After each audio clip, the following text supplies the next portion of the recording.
అసలు మా జగనే ఇప్పుడు మళ్ళీ సీఎంగా రావాలనుకుంటున్నాము. ఇప్పుడు అయితే మీకు ఇంగ్లీష్ మీడియం బాగుందా, ఇదివరకు బాగుంది అనిపించిందా? ఇప్పుడే బాగుంది అంకుల్, ఇదివరకు అసలు బాగాలేదు. మళ్ళీ ఇప్పుడు ఎవరు రావాలనుకుంటున్నారు? జగనే రావాలనుకుంటున్నారు. ఏంటండి మీరు ఏం వర్క్ చేస్తారు? నేను నార్మల్ గృహిణి, హౌస్ వైఫ్. ఇదివరకు అంటే ఇప్పుడు మళ్ళీ జగన్ గారి పరిపాలన ఎలా అనిపిస్తుంది? జగన్ గారి పరిపాలన చూసుకుంటే చాలా బాగుందండి. ఎన్నో సంక్షేమ పథకాలు అనేది ఇస్తున్నారు. రాష్ట్రంలో ఎక్కడా లేని విధంగా ఎన్నో అభివృద్ధి సంక్షేమ పథకాలు అనేది అందిస్తూ పేదలని ఆయన ఇంట్లో ఒక వ్యక్తిలా కలిసిపోయి చాలా బాగా చేస్తున్నారండి. ఓన్లీ మొన్న ఆల్రెడీ లోకేష్ అంటాడు ఓన్లీ పథకాలతోనే జనాలను మభ్య పెట్టాడు కానీ అభివృద్ధి అనేది శూన్యము అని. ఆయన ముందు లెక్కలు నేర్చుకోమనండి. ఎందుకంటే 3x15,000 × 3 45,000 అయితే 90,000 అని చెప్పారు. ముందు అది తెలుసుకుని ఆ తర్వాత అభివృద్ధి సంక్షేమ పథకాలు అనేది జగన్ గారి గురించి మాట్లాడాలంటే ఆయన అంటూ ముందు తెలివితేటలు నేర్చుకుంటే చాలా మంచిదని నా ఉద్దేశం. అదే విధంగా చూస్తే మొన్న పవన్ కళ్యాణ్ కూడా అంటుంది ఏదైతే పథకాలు ఇచ్చి జనాలను సోమరపోతులు చేస్తున్నాడు అని.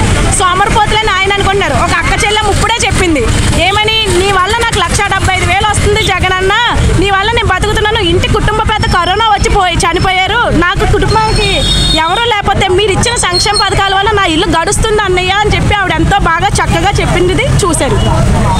అదే విధంగా చూస్తే ఓన్లీ ఏదైతే ఉందో మొన్న ఆల్రెడీ ఇక్కడ కాకినాడలో మళ్ళీ జనసేన పార్టీ నిలబడుతుంది, పవన్ కళ్యాణ్ నేను నిలబడుతున్నాను, ఈసారి జనసేన జెండా ఎగరబోతుంది కాకినాడలో. రమ్మనండి, ఎవరొద్దన్నారు? జనసేన జెండా ఎగిరినా ఏ జెండా ఎగిరినా వచ్చేది మా ద్వారంపూడి జై జగన్ గారు. నెక్స్ట్ కాకినాడకి ద్వారంపూడి చంద్రశేఖర్ రెడ్డి గారు కన్ఫర్మ్ పక్కా ఎమ్మెల్యే గారు అవుతారు ఆయన వచ్చినా సరే. ఇప్పుడు ఆల్రెడీ అదే విధంగా తెలుగుదేశం జనసేన రెండు కలిసాయి కాబట్టి ఈసారి ద్వారంపూడి చంద్రశేఖర్ వచ్చే అవకాశం ఉంది.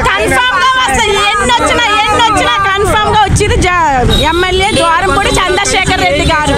ఎందుకు ద్వారంపూడి చంద్రశేఖర్ రెడ్డి రావాలి? ఆయన ఉదయం లేసి వెళ్ళి చూస్తే ఆయన ఇంటి దగ్గర ఎంతమంది ఉంటారనేది చూసారంటే దాన్ని బట్టి మీకు ఈయన వస్తారో వేరే వాళ్ళు వస్తారని తెలుస్తుంది. ఎందుకంటే ఆయన ప్రతిదీ ఇంత పిల్లోడితో సహా ముసలమ్మ వరకు వచ్చిన ప్రతి ఒక్కరిని కలిసి వాళ్ళ ఉద్దేశాన్ని మాట్లాడి వాళ్ళకున్న బాధలు అన్ని తెలుసుకొని ఆయన వరకు ఎంతవరకు చేయగలరో అంతా చేసి చూపించే వ్యక్తి ఒకే వన్ అండ్ ఓన్లీ మన డైనమిక్ లీడర్ శ్రీ ద్వారంపూడి చంద్రశేఖర్ రెడ్డి గారు. మా ద్వారంపూడి చంద్రశేఖర్ గారు అంటే మాకు హృదయంలో ఉంటారు, గుండెల్లో ఉంటారు, అభిమానం. అది మాటల్లో చెప్పలేము మేము. ఈ కాకినాడకి ప్రతి గడపల్లో ప్రతి సందుల్లో కూడా అభిమానంతో ఉన్నదంటే అది డీసీఆర్ ఒకరే, అంటే ద్వారంపూడి చంద్రశేఖర్ గారు. అది అంతంటే చిన్న పిల్లలతో సహా ఎంత ముద్దుగా మాట్లాడతారంటే తనకు టైం లేకపోయినా వాళ్ళతో గడిపి కొంచెంసేపు వాళ్ళతో ఏంటో సమస్యను తెలుసుకొని ఆ పనిని గమనించి చేసే వ్యక్తి ఎవరనంటే అది మా ద్వారంపూడి చంద్రశేఖర్ గారు అని. అదే విధంగా చూస్తే కాకినాడలో మళ్ళీ జనసేన తెలుగుదేశం కలిపి ఒకటే పార్టీగా నిలబడుతుంది. వీళ్ళిద్దరి దాటికి తట్టుకొని వచ్చే అవకాశం ఉందా?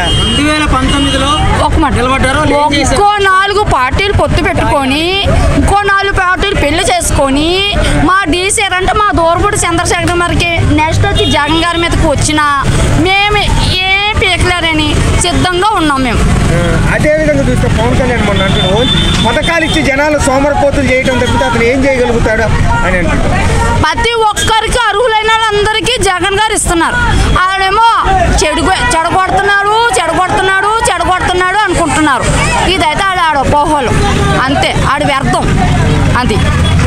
అయితే ఏదైతే ఉన్నాయో ఓన్లీ ఇప్పుడు ఆల్రెడీ మొన్న అంటుంది కాకినాడలో మళ్ళీ నేనే పోటీ చేస్తాను, రెండు కలిపి వస్తున్నాయి కాబట్టి ఈసారి వైఎస్ఆర్ నేను చెప్తానన్నా.